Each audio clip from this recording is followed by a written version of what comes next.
So I know how butt mad Mr. Epzion's cult gets about me talking about him, but in actuality this one isn't meant to be a direct insult toward him, but rather an observation of his morality and how you can see it play out in the games he plays and just his overall gaming personality. I believe that a gamer's personality is two sides of the same coin. How he acts in games reflects how he feels about life and his general view on morality. Now, we can argue that this is not the case, that video games are an escape from reality, and to a lot of extent they are. I don't think anyone here is stupid enough to believe that you can go around killing hookers and going over the speed limit, shooting down helicopters, as in Grand Theft Auto. I don't think anyone here believes that you could just pick up a chain gun and start mowing down enemies, like in Team Fortress 2, things like that. But what I do think is that video games have a significant role to play in psychological exercises. The same way therapists give you role-playing scenarios to help determine how you feel about a subject matter and how you explore your own thoughts and inner dialogue, I believe gaming can do the same thing. In fact, in some ways, better, because they insert you into a position of power. They insert you into a position where you are no longer bound by the restrictions of your own actions. And as Abraham Lincoln said, nearly any man can stand adversity, but if you want to see a man's true nature, give him power.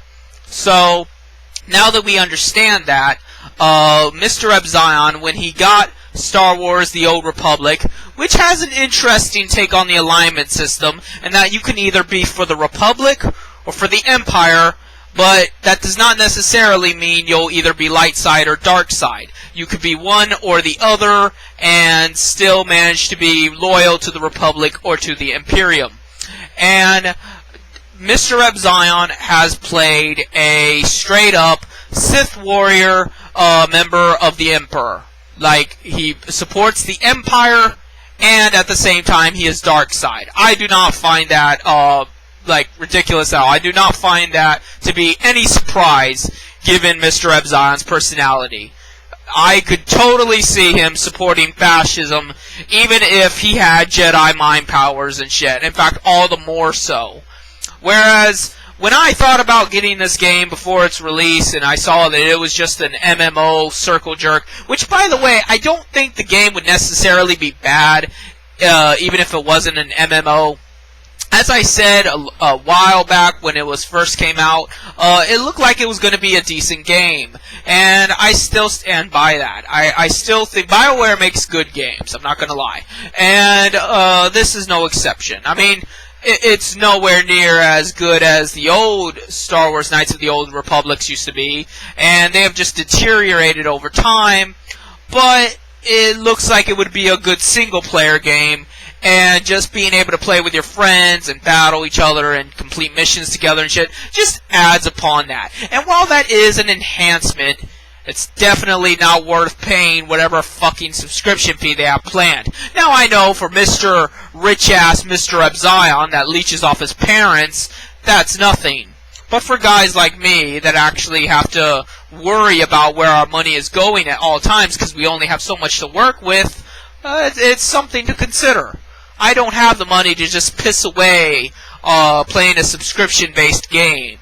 I mean, I could buy it used at GameStop, get it for like $20, $10, and enjoy the single-player mode, and I probably would enjoy it very much. But the idea is I always have to do without, because I just don't have any money. And the fact is that it's wrong, and it's just a purposeful way to make people squander their very finite resources on stupid shit. I mean, the fact is, this game is probably not meant to be played multiplayer. By the look of its design, it's probably better off being a single player. But they knew that they could milk this shit because they were cashing in on the World of Warcraft era. You know, that's why Skyrim is coming out with an MMO. And so they're cashing in on that, and they're going to make a lot of money off of it. Well, they did make a lot of money off of it. I don't think it did quite as well as they were hoping it would, but it did good enough. And they made a whole lot of money off of it for a game that had no business being an MMO to begin with, and it should have just been a free content with it.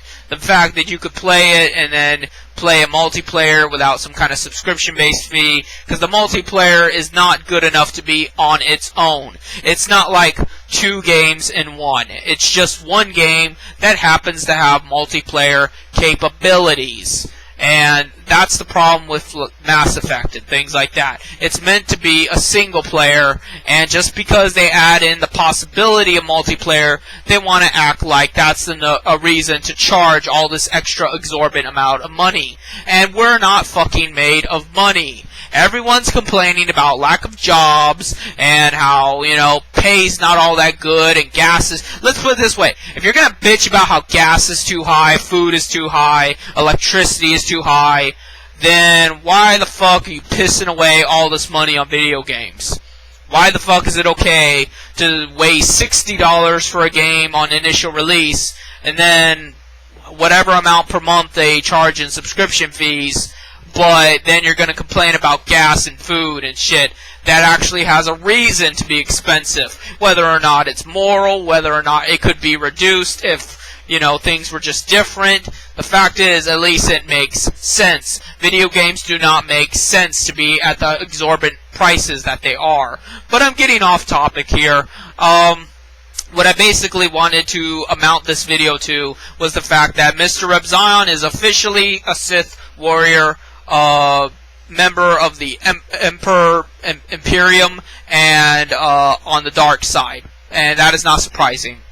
If I had gotten the game, I probably would have played a trooper my first time around, because I saw the trooper had a chain gun, and I do love me some chain guns.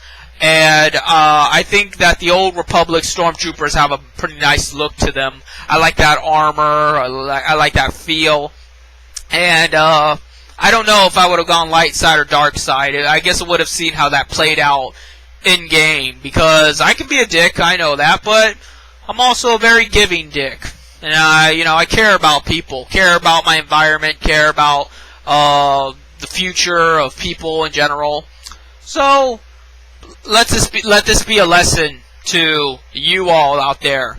You got mrrepzion over here, and you got Jim Prophet over there. Clearly of opposing alignments in more than one regard.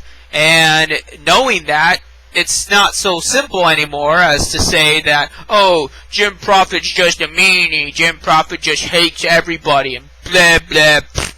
You know, mrrepzion visibly supports fascism, even in a fictional environment.